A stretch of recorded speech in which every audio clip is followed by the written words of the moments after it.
हुकूमत ने यह साबित कर दिया है कि हम गोरे अंग्रेजों से भी ज्यादा कायर हैं। ज्यादा कायर इसलिए हम कह रहे हैं कि जो लोकतंत्र की पावन धरती, वो तीर्थ स्थल जंतर मंतर है, जहां पर 1 महीने से ज्यादा समय से लोग वहां प्रोटेस्ट कर रहे थे कि भैया जो 22 बच्चे नीट परीक्षा पेपर लीक होने की वजह से आत्महत्या कर लेते हैं, इनको न्याय मिले और जवाबदेही ले यहां का शिक्षा मंत्री। पर पूरे 1 महीना से जो आवाज उठाई जा रही थी, पूरे देश के कोने कोने में आवाज गया, लेकिन दिल्ली में बैठा पार्लियामेंट के अंदर जो हमारे सांसद हैं, जो हमारे प्रधानमंत्री है, जो हमारे शिक्षा मंत्री हैं, इनके कान तक आवाज न पहुंच रही थी। आवाज न पहुंचने का कारण भी तो था, देश का चौथा स्तंभ जो नेशनल मीडिया है वो बिक चुकी थी। वो इसमें लगी हुई थी कि प्रोटेस्ट कोई कर रहा है तो खाना क्या खा रहा है, पानी क्या पी रहा है, और यहीं पर सो रहा है। कह रहा था कि खाने के लिए आ रहा है। उसको उस मैटर को दबाना था जिसमें बच्चों ने सुसाइड करी है। नीट जैसा पेपर लीक हो और फर्जी कोई पेपर खरीद कर फर्जी डॉक्टर बनेगा और तब जाकर वो अलग अलग हॉस्पिटल में जाकर लोगों का इलाज करेगा। इस व्यवस्था पर बात न करके देश का जो चौथा स्तंभ था, यह बात इस पर कर रहा था कि सोनम वांगचुक तो भूख हड़ताल पर है, लेकिन इस सीजेपी वाला दीपके भूख हड़ताल पर क्यों नहीं है। उसका मैटर यह था, उसका मैटर यह नहीं था। नीट का पेपर लीक हुआ और 22 बच्चों की मौत हुई, इसका जिम्मेदारी कौन लेगा। 20 जुलाई 2026 आज की तारीख खूनी अक्षरों में लिखी जाएगी कि कैसे हुकूमत ने लोकतंत्र की हत्या की है।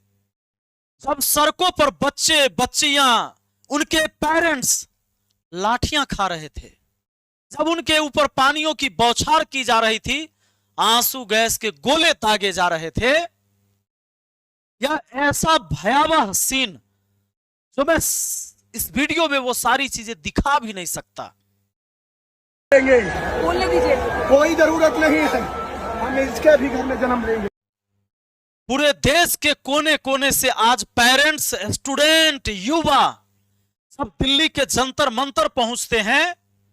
इतनी बड़ी जनसैलाब आती है कि आज तक भारत के इतिहास में इतना बड़ा भीड़ कभी इकट्ठा नहीं हुआ था। लेकिन सरकार इस पर बात करने के बजाय बम चलवाई, आंसू गैस के गोले छोड़े गए, पानियों की बौछार की गई, लाठियां बरसाई गई, और इस बीच कुछ पुलिस वालों को भी चोट लगी।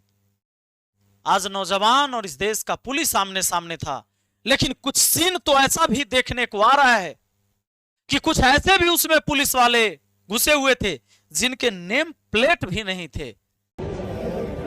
तो जी सर, आपका टैग क्यों नहीं है? आपका टैग किधर है? आपका नेम प्लेट किधर है? प्लीज आंसर अस। आपका नेम प्लेट किधर है? नहीं, ऐसा क्यों सर? हम पीसफुल प्रोटेस्ट। इस पर एक पत्रकार ने जब सवाल पूछा तो उन सब की बोलती बंद हो गई। इस देश के लोग जानना चाहते, क्या हमारे देश में अब लोकतंत्र नहीं है? क्या सच में अब राजतंत्र है?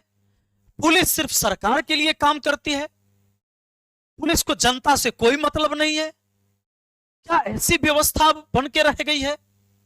जिस टाइम लाठियां बरस रही थी दिल्ली में छात्रों के ऊपर, वही एक नीट की तैयारी कराने वाला फर्जी फैजल खान एक जश्न में डूबा हुआ था कि हमारे बच्चे नीट परीक्षा पास कर गए।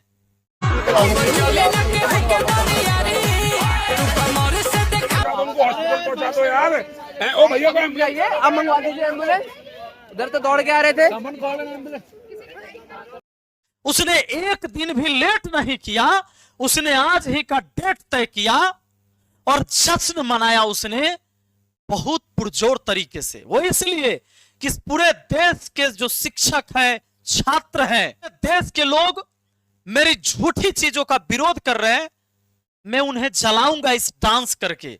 और रिजल्ट के नाम पर जो इन्होंने गंध मचाया है, ये जरा आप देखेंगे तो आपको भी देखकर इस व्यक्ति पर शर्म आएगा। जहां नीट वाले बच्चों के ऊपर लाठियां बरस रही थी, यहां पर ये कुछ बच्चों को पता नहीं इस बार कितना फर्जी बनाया होगा, ये डांस कर रहा था, ये जश्न मना रहा था, और इसको आप कहते हैं कि ये विश्व गुरु है हमारा। अरे शर्म तो कर लेते, कम से कम एक दिन तो रुक जाते।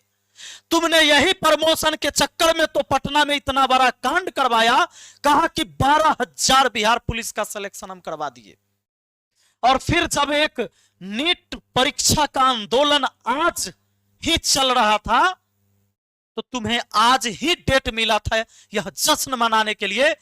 इसके बारे में तो मैं अलग क्लास लूंगा, लेकिन आज जंतर मंतर पर लोकतंत्र की हत्या की गई है, इसके बारे में आप क्या सोचते हैं? कमेंट में जरूर लिखिएगा। जय हिंद।